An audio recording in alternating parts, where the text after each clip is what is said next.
ममता ने अपने बेटे को पढ़ा लिखाकर बड़ा आदमी बनाया। अब वो शहर में अपने परिवार के साथ रहता है। एक दिन ममता का बेटा रोहन अपनी पत्नी आलिया से कहता है, अरे आलिया, सुनो, माँ अब से गांव में नहीं रहेगी। वो हमारे साथ यहीं रहेंगी शहर में। उनका कमरा आज नौकर से बोलकर अच्छे से साफ करवा देना। ओह, आज तो मेरी किटी पार्टी है, फिर मुझे जिम और फिर शॉपिंग। ठीक है, कल करवा दूंगी। अ, अच्छा, लेकिन माँ के सामने ये कपड़े नहीं चलेंगे। हाँ, तुम्हें साड़ी या सूट पहनना होगा। अरे बिल्कुल भी नहीं। मेरे मम्मी पापा ने इतना पैसा लगाकर शादी इसलिए नहीं की थी कि मैं अपनी मर्जी के कपड़े पहन ओढ़ भी ना सकूं। अरे चलो, गुस्सा मत हो, लेकिन कुछ दिन तो माँ की खुशी के लिए कर सकती हो ना। लेकिन आलिया मानती नहीं। माँ आती है सिंपल सी साड़ी, झोला और चप्पल पहनकर। अरे रोहन, मैं इनके साथ कैसे रहूंगी? मेरी फ्रेंड्स क्या कहेंगी? ये तो पूरी गंवार लग रही है। आलिया, माँ गांव में रहती थी इसलिए ऐसी हैं। तुम आज ही माँ के साथ जाकर उनकी पसंद की शॉपिंग करवा देना। इनके साथ घर के अंदर रहना मुश्किल है, बाहर तो मैं कभी भी ना जाऊं। रोहन को आलिया पर गुस्सा आ जाता है। माँ, ओ माँ। हाँ बेटा। वो माँ को ले जाने के लिए उनका हाथ पकड़ता है कि अरे माँ, तेरे हाथ अभी तक इतने कड़े हैं, तूने इसका कोई इलाज नहीं किया? अरे बेटा, इसका कोई इलाज नहीं। वैसे भी मुझे कोई शर्म नहीं कि मेरे हाथ मुलायम नहीं है, क्योंकि इन्हीं हाथों से मेहनत कर मैंने तुझे बनाया है बेटा। अगले दिन माँ, मैं ऑफिस जा रहा हूँ। कुछ लाना हो तो आलिया को बोलकर फ़ोन करवा देना। रोहन के जाने के बाद,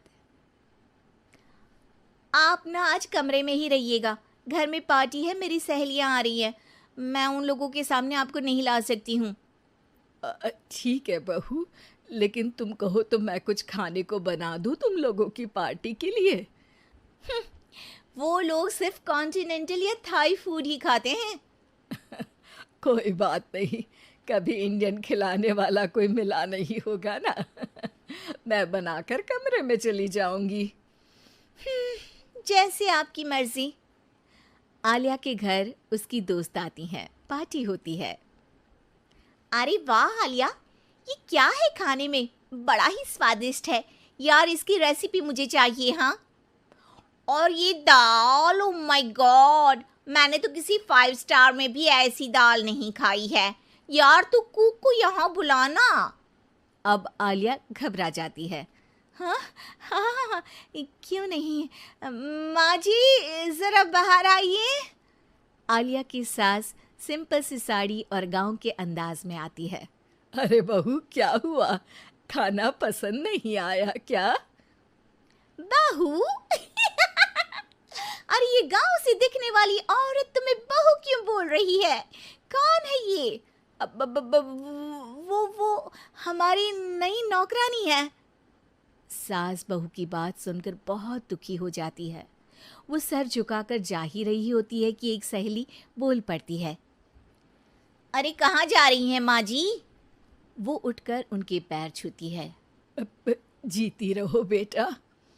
क्या है ना, आपकी शक्ल बिल्कुल मेरी माँ जैसी है। पता है आलिया, मैं शहर पढ़ने आई और फिर शहरी हो गई, लेकिन मेरे माँ पापा तो आज भी गांव में रहते हैं, बिल्कुल इनके जैसे ही हैं। आप यहाँ बैठिए ना आंटी, आप सच में बड़ी खूबसूरत है और आपके हाथ का खाना तो लाजवाब है। काश ये मेरी सास होती।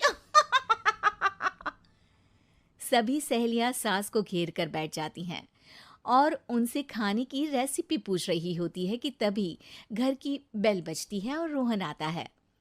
अरे क्या बात है, आज आप लोग हमारे घर में? और ये लोग तो मुझे आलिया से ज्यादा माँ की सहेलियाँ लग रही हैं। क्या ये आपकी माँ है? लेकिन आलिया ने तो कहा कि ये उनकी नौकरानी है और इन्होंने भी नहीं बताया। वो नहीं बताएंगी, क्योंकि उनके लिए बच्चों की इज्जत और उनकी खुशी सबसे पहले है। मुझे माफ कर दो, मुझे इन्हें तुम लोगों से मिलवाने में शर्म आ रही थी कि तुम लोग क्या कहती। अरे अब तो हमें शर्म आ रही है कि तुम हम लोगों की सहेली हो। हाँ, जो माँ जैसी सास को नौकरानी बोले वो हमारी सहेली नहीं हो सकती। ये बोलकर सभी वहां से जाने लगती है कि सास बोलती है, आलिया की तरफ से मैं तुम लोगों से माफी मांगती हूँ। उसने जो कहा उसके लिए मैं उसे माफ करती हूँ। अब तुम लोग भी उसे माफ कर दो, क्योंकि अगर तुम लोगों ने उससे दोस्ती तोड़ी तो फिर मेरे हाथ का खाना कैसे खाओगी?